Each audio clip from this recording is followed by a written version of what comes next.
Well, good morning, y'all. It's Farm Girl here, and I'm actually just doing my morning routine with the hens, and I wanted to take you along with that and kind of share the methods of what I do and why to help our hens stay heat safe during the summer in Texas.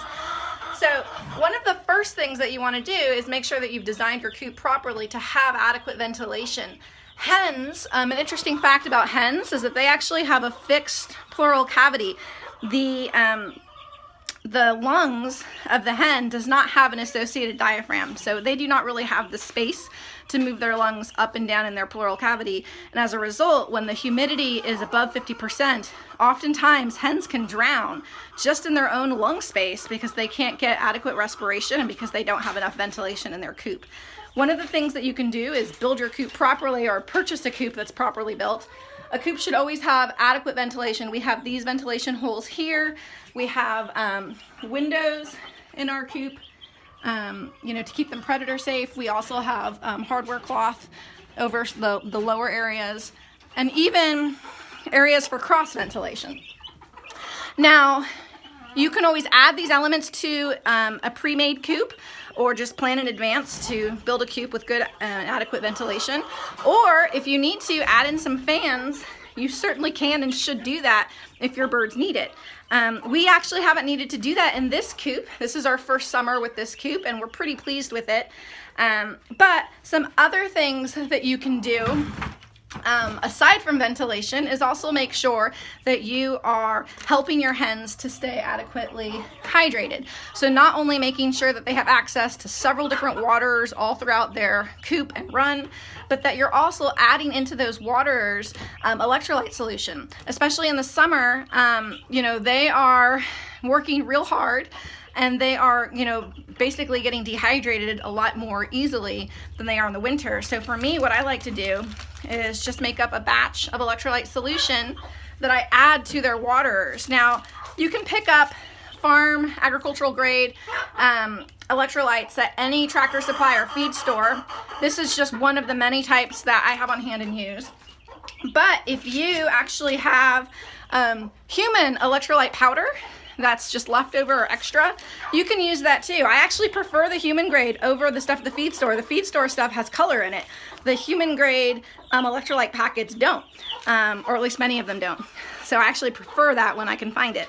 Another thing that I like to do is, as my hens, in the summer, hens can tend to stop laying for a number of reasons, heat being a huge issue for them. And so one of the ways that I increase the production that I get out of my girls is by making sure that they're hydrated, that their coop's properly ventilated, and that I stick a huge old ice cube of frozen water in their nest box every morning, so that when they're in there, let me get this in here before Judy Garhen goes in. So that when they're in there laying, that they have something cool near them that helps them keep more comfortable.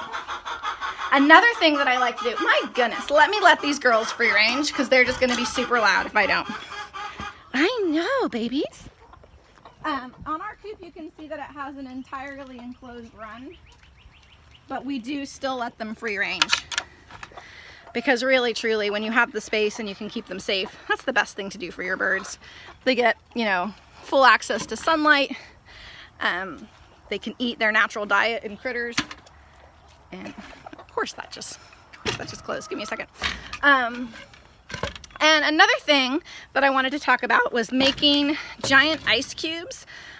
Because oftentimes, not only do the hens, especially if you're not free ranging, they're in a contained area that tends to get hotter in the summer, but they may not have access to, different variety of foods if they're not free ranging. So for me, gosh, I hope this isn't just a messed up video. I make giant blocks of ice with any leftover kitchen scraps that I can find, and I stick those out in the run for them. You would not want to put these ice blocks inside the main coop where it could create mold or moisture issues, because again, it's going to melt and create wetness. We use sand and crushed granite, decomposed granite in our run, so it's not too much of an issue, but in the summer you'll get flies if you aren't careful with where you're letting water hang out in your coop. But as you can see, the birds are super interested by this, but also It's actually, because it's harder for them to get the food that's in there since they have to peck it out of the ice, it actually allows them more time to metabolize what they're eating. And since they're standing next to this giant block of ice, it's providing an ambient cooling effect to them as they're pecking at that. And I'm not getting so bored. Let me just grab that off there. So we've talked about ventilation, we've talked about adding electrolyte solutions to their water. Another thing that's not a bad idea is actually just filling a separate small bottle of water and freezing it and adding that into their waters. You know, that will help their water stay cool throughout the day. And I'm typically only doing that in the morning. If it's a real hot day, we've been lucky in Texas this year that it hasn't been much over 95, even in August. But that might change, and it can change soon. So in the afternoons, if it gets over 95, I usually do come back out here and add some extra frozen water or just check on them. One last thing I want to mention is that I actually was consulting with the local hen keeping operation, and they had some unexpected hen loss. And really, truly, they had a great setup. Their birds were healthy. There were no mites. The only thing that we could, see is that they were being provided a winter feed. Now, in some parts of the country, you can probably get away with using the same feed all year round. In Texas, in the South, where it's getting this hot, you just can't do that. You need to have winter and summer feeds so that you are appropriately giving them the fodder that is most efficient for them to break down. And so an example of that is dry cracked corn, peas, lentils, even the larger pelleted hard pressed grains.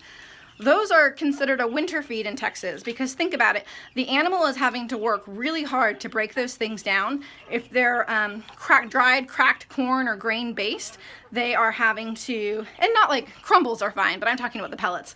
Let me put those down.